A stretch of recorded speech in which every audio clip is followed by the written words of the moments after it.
Pemahaman ustadz-ustadz yang mengatakan salafi tidak punya imam itu tidak tepat. Ya. Kalau misalkan ustadznya ditanya siapa imam kamu, dia jawabnya Imam Syafi'i katanya kan. Nah, Imam Syafi'i, imamnya satu coba. Imam Syafi'i. Bayangin, salafi imamnya empat. Siapa imam yang empatnya itu? Imam Syafi'i, Imam Ahmad bin Hambal, Imam Malik, Imam Abu Hanifah. Itu imam-imam mereka semua. Iya, banyak memang kita dengarkan ya. Banyak sekali kita mendengarkan ustadz-ustadz kita. Ya, mereka berceramah di depan jamaah yang begitu banyaknya itu ya. Mereka mengatakan, Salafi ini mereka tidak punya imam. Coba tanyain, imam kamu siapa? Nggak ada katanya. Pasti mereka jawabnya Albani katanya tuh ya, orang-orang sekarang. Coba tanya kepada Salafi cina. Siapa imam kamu? Mereka nggak akan bisa jawab katanya ya. Nggak akan bisa jawab. Paling mereka jawabnya Albani. Cina. Itu aja imam mereka mah katanya. Ini juga ya keliru ya. Sama sekali ini tidak tepat. Pemahaman ustadz-ustadz yang mengatakan salafi tidak punya imam itu tidak tepat. Ya. Kalau misalkan ustadznya ditanya siapa imam kamu, dia jawabnya Imam Syafi'i katanya kan. Nah, Imam Syafi'i, imamnya satu coba. Imam Syafi'i. Bayangin, salafi imamnya empat. Siapa imam yang empatnya itu? Imam Syafi'i, Imam Ahmad bin Hambal, Imam Malik, Imam Abu Hanifah. Itu imam-imam mereka semua. Itu imam mereka ya. Hanya saja mereka ini tidak fanatik kepada satu imam. Mereka tidak mengkhususkan harus satu imam. Justru mereka yang lebih baik. Yang kita panggil salafi ini. Karena imamnya langsung empat mereka mah. Bukan satu. Sebab konsekuensinya. Nah banyak di antara kita ya pokoknya bermazhab mah harus wajib satu misal. Nah ini bahaya ini konsekuensinya kalau wajib bermazhab satu. Seakan-akan berarti Imam Syafi'i saja yang benar. Lalu kemudian yang tiga salah. Nah, itu konsekuensinya. Oleh karenanya ya, Salafi mereka mengambil pendapat imam yang empat ini. Lalu kemudian mereka memilih pendapat yang kuat di antara pendapat imam yang empat ini. Contoh misalkannya Imam Syafi'i misalkan pendapat beliau lemah tentang suatu bab. Maka mereka mengambil dari pendapat yang lain, tiga imam. Misalkan dalam bab ini pendapat Imam Malik lebih kuat. Dalam bab ini pendapat Imam Ahmad lebih kuat. Dalam bab ini pendapat Imam Syafi'i lebih kuat. Dalam bab ini pendapat Imam Abu Hanifah lebih kuat. Nah itulah yang seharusnya cara beragama. Dan imam-imam yang empat ini mengajarkan kita demikian. Ya salah satunya di antaranya ucapan mereka adalah jika perkataanku ini salah, maka kalian buang perkataanku ini. Nah, termasuk juga Imam Abu Hanifah. Setiap manusia itu boleh diambil perkataannya, boleh juga dibuang perkataannya, kecuali Rasulullah Shallallahu Alaihi Wasallam.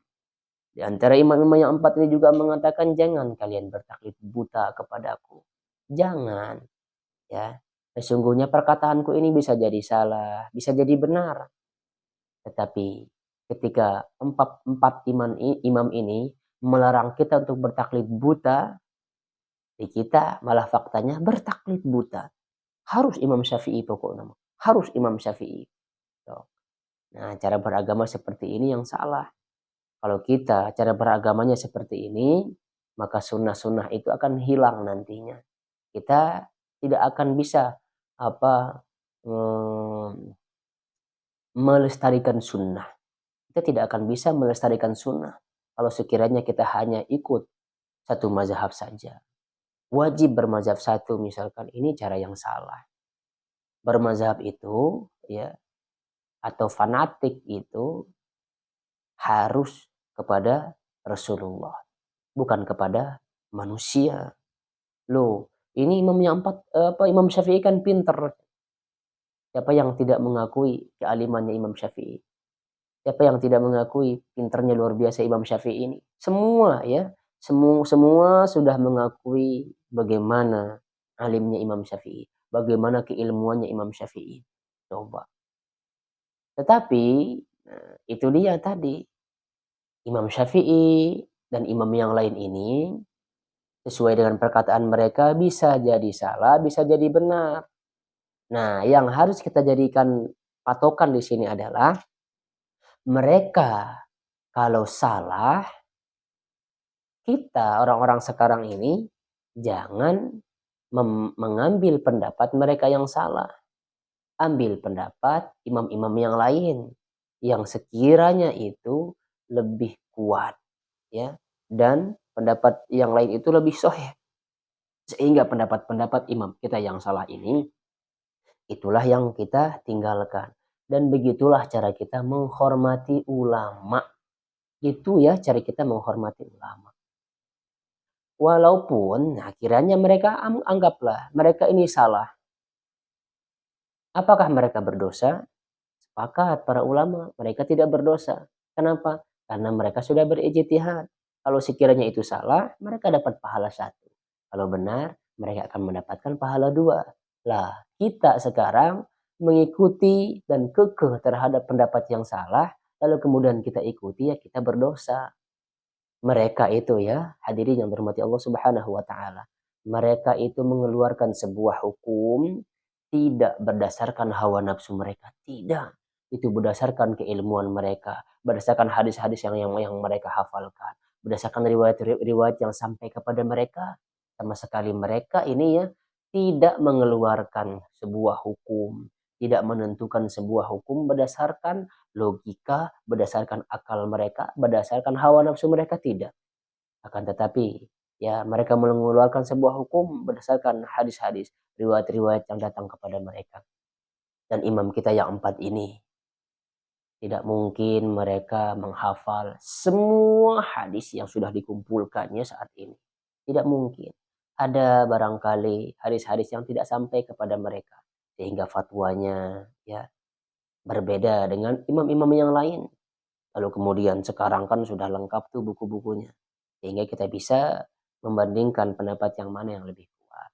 Nah, inilah yang dipraktikkan oleh Salafi. Termasuk Muhammadiyah. Muhammadiyah ini imamnya empat. Ya, mengambil empat-empatnya. Lalu kemudian mereka pilih pendapat yang lebih kuat. Makanya mereka kan ada bukunya Himpunan Tarjih. Nah, itu mengambil pendapat-pendapat para ulama. Lalu kemudian eh, mengambil pendapat yang lebih kuat dan itulah yang diamalkan. Dan memang beginilah sikap kita ya dalam beragama. Tidak fanatik kepada satu orang. Ya. Karena bahaya ya kalau namanya fanatik ini sangat luar biasa bahayanya. Saudaraku yang dirahmati Allah Subhanahu wa taala. Yang terakhir saya sampaikan, jangan mengkotak-kotakkan imam yang empat ini. Ya, mereka berempat ini adalah imam kita. Ambil semua, baca semua pendapat-pendapat mereka, lalu kemudian kita bandingkan. Kalau sekiranya pendapat ini yang lemah, pendapat yang satu imam kita yang satu ternyata lebih kuat, ambil pendapat itu. Itulah cara kita beragama yang benar. Ya, kalau salah, ya jangan dilakukan dan jangan dipertahankan. Lalu kemudian diamalkan setiap harinya. Seakan-akannya ini yang benar. Lalu kemudian kita melihat orang yang lain yang tidak sepaham dengan kita, wah itu berarti yang salah. Cara kita menentukan itu salah atau benar berdasarkan dalil yang sahih, bukan berdasarkan hawa nafsu dan berdasarkan selera sendiri. Ya. Termasuk juga Imam Syafi'i itu kalau zikir setelah sholat ini tidak dijahar, tidak dikeraskan suaranya, tidak dikeraskan masing-masing. Kecuali ya, dalam bentuk mendidik, mengajarkan kepada anak-anak, itu baru kita keraskan suara kita. Lalu kepada jamaah sekarang coba, justru dijadikan kebiasaan, justru dijadikan seakan-akan cara berzikir yang benar itu adalah dikeraskan. Nah, padahal kata Imam Syafi'i, kalau dalam bentuk pengajaran ya, kita mengajarkan ke orang, maka zikir kita ini dijaharkan, dikeraskan, supaya orang-orang ini paham, supaya orang-orang ini hafal bagaimana cara berzikir. Masa sampai sekarang kita zikir keras-keras terus, kan mengganggu saudara kita yang di sebelah kiri, mengganggu saudara kita yang sebelah kanan. Mereka juga berdoa, mereka juga ingin khidmat ya, mereka juga ingin khusyuk dalam berdoa. Tapi diganggu oleh kita, la ilaha illallah, la ilaha illallah. Sampai-sampai dikerasin suaranya. Sampai-sampai ada tekanannya juga, la ilaha illallah. Ditekankan seperti itu.